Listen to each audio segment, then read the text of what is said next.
Hello friends, നമ്മുടെ പുതിയ വീഡിയോയിലേക്ക് നിങ്ങൾക്ക് എല്ലാവർക്കും സ്വാഗതം കേട്ടോ. ആട്ടുംകൂടിൻ്റെ അടുത്തേക്ക് വന്നതാണ്. ഒരാൾ കയറി നിൽക്കണണ്ട, ആട്ടുംകൂടിൻ്റെ മുകളിൽ കയറി നിൽക്കണം. അപ്പോൾ ഇന്ന് ഞായറാഴ്ചയാണ്. അപ്പോൾ ഞാൻ ഇവരെയൊക്കെ ഒന്ന് പുറത്ത് കൊണ്ടുപോയി ഒന്ന് കുറച്ച് നേരം നിർത്തി തീറ്റിക്കാമെന്ന് വിചാരിച്ച് ഇറങ്ങിയതാണ് കേട്ടോ. അപ്പോൾ വാടി, നമുക്ക് അപ്പുറത്തെ കുടിയിൽ പോയി കുറച്ച് പുല്ല് തിന്നാം. ബാ. അപ്പോൾ ഇവരെ ഇറക്കട്ടെ കേട്ടോ. ഇറങ്ങ്. അപ്പോൾ ആഴ്ചയിൽ ഒരു ദിവസമൊക്കെയാണ് പുറത്ത് താഴെ ഇറക്കി. ഞാനിവിടെ താഴെ ഇറക്കി കെട്ടും കേട്ടോ, കൂട്ടിന്ന് മഴയില്ലാത്തപ്പോഴൊക്കെ.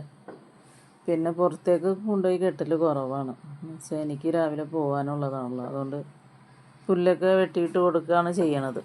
അപ്പോൾ ഇന്ന് സമയമുള്ളതുകൊണ്ട് ഇവരെ കുറച്ച് നേരം അവർക്കൊരു ഇതിന് പുറത്തേക്ക് ഇറക്കാമെന്ന് വിചാരിച്ച് ഇറക്കിയതാണ്. ബാ, ഇങ്ങോട്ട് പോ പൊട്ടെ. അപ്പോൾ എൻ്റെ വീഡിയോയിൽ മിക്ക ഇതിനും ആടിൻ്റെ പാല് കറക്കണ വീഡിയോ ഇടാൻ പറയാറുണ്ട് കേട്ടോ. അപ്പോൾ നമ്മുടെ ആട് ഇതും മറ്റതിനെയും ക്രോസ് ചെയ്ത് നിർത്തിയേക്കാണ്. അപ്പോൾ ആടിൻ്റെ പാല് കറവ ഇപ്പം ഇല്ല കേട്ടോ. കറവ ഇവർ പ്രസവിച്ച് കഴിയുമ്പോൾ ഞാൻ ഇതിൻ്റെ കറവയുടെ വീഡിയോ ഒക്കെ ഇടാം കേട്ടോ. അപ്പോൾ ഇവൾ അധികം വൈകാതെ തന്നെ പ്രസവിക്കും. ഈ മാസം ലാസ്റ്റ്, അടുത്ത മാസം ഫസ്റ്റോടുകൂടി ഉണ്ടാവും പ്രസവം. അപ്പോൾ ഇൻഷാ അല്ലാഹ് ഇതിൻ്റെ വീഡിയോ ഒക്കെ ആയിട്ട് വരാം. അപ്പോൾ ഇവർ കുറച്ച് നേരം ഇവിടെ നിന്ന്, ഇവൾ അങ്ങനെ കെട്ടിയിട്ട് അങ്ങനെ തിന്നൂല കേട്ടോ. ഇതിനെ എപ്പോഴും അഴിച്ചു വിട്ടാണ് തീറ്റിയേക്കണത് ചെറുതായിരുന്നപ്പോൾ.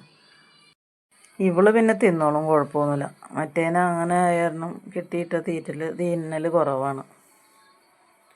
ഇതിനെ പിന്നെ കെട്ടിയിട്ടാലും തിന്നോളും. അപ്പം ഞാൻ പുതിയ ആട് പ്രസവത്തിൻ്റെയൊക്കെ വീഡിയോ ഒക്കെ ആയിട്ട് വീണ്ടും വീഡിയോകളൊക്കെ ഇടാം കേട്ടോ. അപ്പോൾ പാല് കറക്കണതും പ്രസവത്തിൻ്റെ വീഡിയോ ഒക്കെ ഇടാം. അപ്പോൾ ഇന്നത്തെ വീഡിയോ ഇത്രയൊക്കെ ഉള്ളൂ. Thank you.